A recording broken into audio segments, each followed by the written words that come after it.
After the brutal fight between Sabretooth and Wolverine, days later, Logan finds himself boarding a ship bound for Russia. "Documents! Have your documents ready!" yells the Port Authority officer. "If you don't have authorization, you better have gold. Paper money's worthless here." Wolverine moves through the crowd, steps up to the officer and says quietly, "Listen closely. This message is just for you. You're a hell of a salesman, and you really sold me on the idea. I'll take the ride." The officer starts to argue. "Maybe I wasn't clear enough," but Wolverine cuts him off. "You were. Now hear me.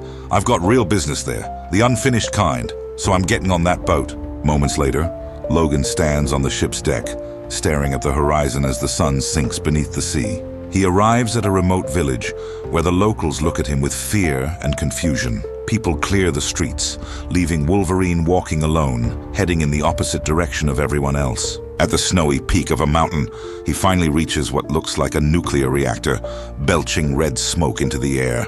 "All this for a little fire," he mutters.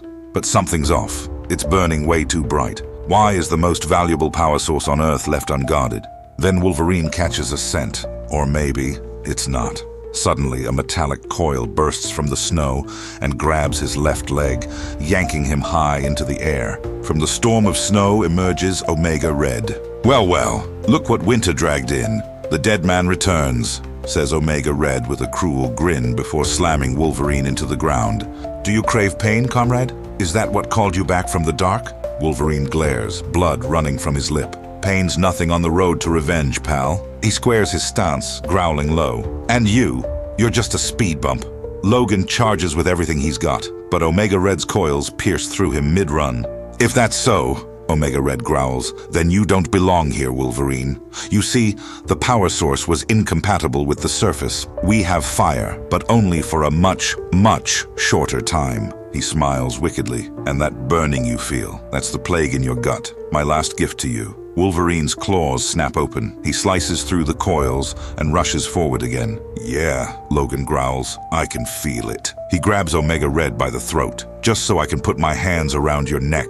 One last time." With a violent slam, Omega Red collapses unconscious. Wolverine drags him to a nearby tree, hoisting him up by the coils. "If this place is melting down, I guess I should put up a warning sign." He tightens the metal around the trunk. "There, that should do it." As he walks toward the reactor, Omega Red's body hangs frozen in the cold, a warning for whoever dares to come next. Wolverine approaches the reactor, and through the rising red smoke, a silhouette sits at the top. "Yeah, of course," Wolverine mutters, already knowing who it is. Climbing the structure with his claws, he reaches the summit, and there, sitting calmly among the glowing waste, is Deadpool. "What? No flowers?" Wade says, smirking. "I had some," Wolverine answers, "but they died along the way, but like almost everything else on this forsaken planet." Deadpool looks out at the burning crater. Sure, I feel really bad about that." Then, with that classic sarcasm, he adds, "I mean, as bad as a guy can feel about an EMP, he didn't really have anything to do with." Wolverine sits beside him on the edge of the reactor, the heat slowly eating at both of them. "Can I be honest?" Wade asks. "I feel terrible about what I did. I mean, I could live with it if things turned out okay, but I chose wrong. That's nothing new, but usually I get over regrets. Not this time." Wolverine exhales. "Well, I suppose that settles it then." "What's that supposed to mean?" Wade asks. "The argument that people like you and me never pay for our sins, that we just heal and move on." Deadpool studies him, realizing the tone. "Yeah, no getting past this one, huh?" Wolverine looks straight ahead. "No, I don't think so." Wade stands up. "Okay then, time to end the show. See you on the other side, Logan." He steps toward the open core of the reactor, whispering, "Sorry I blew up your friends." But before he can jump, Wolverine grabs him by the belt. "Hold on," Logan growls.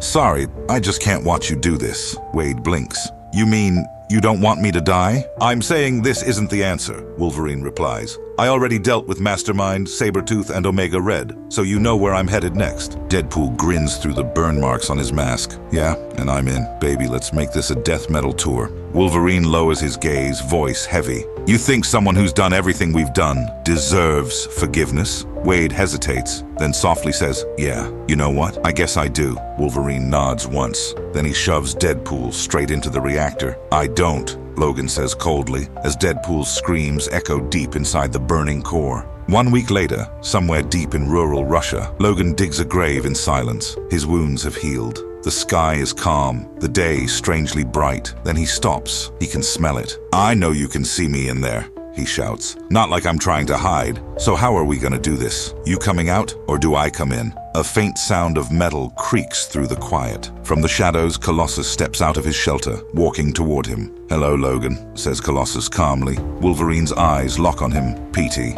Now both men stand face to face, the sun cutting between them, ready to finish what began months ago.